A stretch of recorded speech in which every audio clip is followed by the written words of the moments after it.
Dýri Jónsson hefur átt stóran þátt í því að byggja upp blómlega og farsæla veitingahúsamenningu á Seyðisfirði, en hann er annar eigandi að 3 veitingahúsa á staðnum. Reglulega er fjallað staðina í innlendum og erlendum fjölmiðlum og nú síðast tilnefndi New York Post Nordic veitingastað Hótel Öldunar sem einn af eftirsóknarverðustu veitingastöðum Skandinavíu. Ævintýrið hófst allt saman árið 2003. Þetta er auðvitað gjörbreytt síðan þá, þó svo að Seyðisfjörður hafi verið að byggjast upp hægt og rólega og það held ég sé svona gæfuspor í ferðaþjónustu síðan bara ferjan fór að sigla 1975. Það er svona hægt og rólega bættist við og það er held ég það sem gerir ennþá Seyðisfjörður svona spennandi stað að heimsækja því að maður er ennþá að heimsækja svona litlar perlur. Þetta er engin risastór hótel eða veitingastæðir eða afþreying. Það er fullt af litlu spennandi hlutum. Maður er mikið val bæði gistingu og núna mat og afþreyingu hérna í bænum. En jú, það er mjög mikið breyst síðan 2003. Þá var sannarlega komið þörf á fleiri veitingastæði og kannski betri gistingu, eða svona hótelgistingu. En síðan þá hefur þetta aukist alveg rosalega. Fólk heimsækir staðinn ekki sem bara á sumrin, þetta er alveg inn á haustið og kemur fyrir á vorin og svona, ég fann svolítið fyrir því fyrst að við vorum stundum svolítið yfirfallið eða fullt á Egilsstöðum. Það fylltist við okkur. Nú finn ég ekki lengur fyrir því. Fólk kemur alveg hingað ef ekki stundum frekar af því að það er heyrt af Seyðisfirði. Ég bjóst ekkert endilega við að það er eitthvað brjálið eftirspurn eftir mat. Þannig við ætlum að hafa svona súpu og gott kaffi og góða morgunmat og svona, en svo fylltist bara allt að fólk vildi mat og allir fóru bara allir elda. Ég fór elda, ég er ekki droslega góður elda. Allir fóru bara með einhverja litla eldavél hérna bakvið. Fólk sem kom árið 2003 kannski man ekkert eftir bestu matarupplifuninni, en síðan þá hefur hún svona farið upp á við og hefur verið valinn í svona bókum og fengið lukkulega athygli alls staðar á heiminum. Já, New York Post kom greinilega hingað einhvern tímann byrjun sumars eða júní, skilst mér, og voru að ferðast Skandinavíu og ég held með tilfinningum ég var þau voru ekkert endilega í vinnu erindagjörðu þau voru hér. Svo höfðu samband núna við mig og báðu bara myndir. Ég hafði ekki hugmyndum að þau komið hérna, ég held að þetta væri kannski eitthvað blogg eða eitthvað. En þau velja okkur núna sem einn af svona most cool places in Scandinavia, þannig að þennan veitingastað hér, sem er náttúrulega dásanlegt. Allir reyna að vanda þessu að gera sitt besta. Svo kemur eitthvað svona viðurkenning utanfrá sem að enginn bjóst við. Það er mjög gott og gefandi fyrir alla sem vinna. Það er ekki bara eigendurnir, alls ekki, það er bara fólki sem kemur að þessu öllum vígstöðum, bæði kokkar og þjónar og allir. Þannig að það er dásanlegt sko.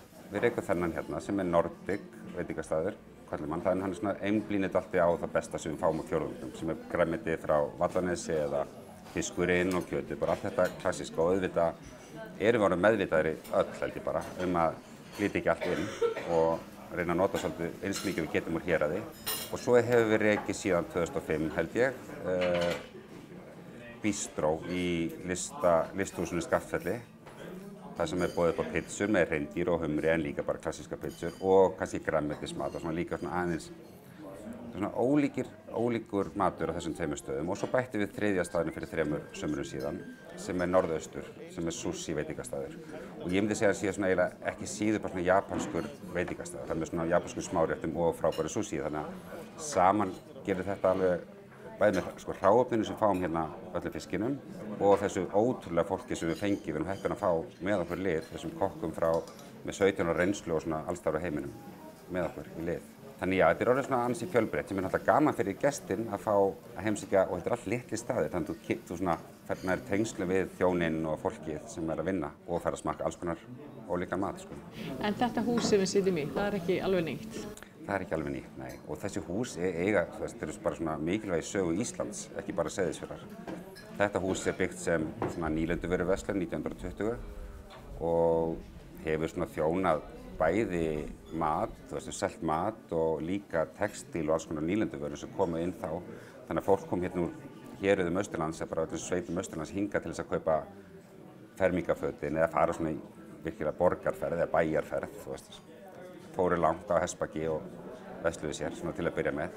Og þannig hefur Seyðisfjörður verið með svona alþjóðlegan blæ. Við erum náttúrulega mjög nálægt meginlandi Evrópu hér.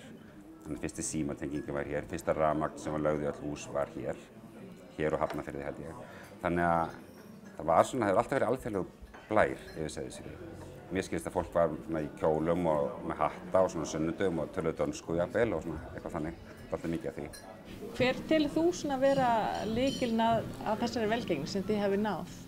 Ég held þessi okkar til, sko, það spurði hvað velgengni, menn það gengur vel, við erum stolt af þessu við gerum, það er náttúrulega ástæðan fyrir að maður vill vera í þessu, þannig að það er nú eitt og maður finnur þetta hefur áhrif á bæinn, maður finnur að þetta hefur sett Seyðisfjörð á annan hátt og bætt við á kortið einhvern veginn, en ég held bara því við reynum að vera eins trú í þessu við getum og við erum stolt af því sem við gerum, þú veist, mér skilst að eftir þessu matur svona, eftir þessu vandar meira til verst þá minni hagnaður í rauninni út úr því, ég held maður græði mest að hamborgurum og Subway og svona, þótti, en það er kannski ekki eitthvað það sem passar hér, en við höfum líka verið heppin að vera að gera þetta á Seyðisfirði, nær samfélags, Seyðfirðingar eru, takk fyrir, Seyðfirðingar eru alveg rosalega duglegir að mæta á allt sem er gert, takk fyrir, þeir mæta á tónleika, þeir eru spenntir fyrir nýju konsepti, einhverjum hefur sagt að mætir enginn á sushi veitingastæðum, það er bara fólk á Seyðisfirði og Austurlandi flykkir sérna og vil borða sushi og það er kannski fáir eða margir efast það á sínum tíma.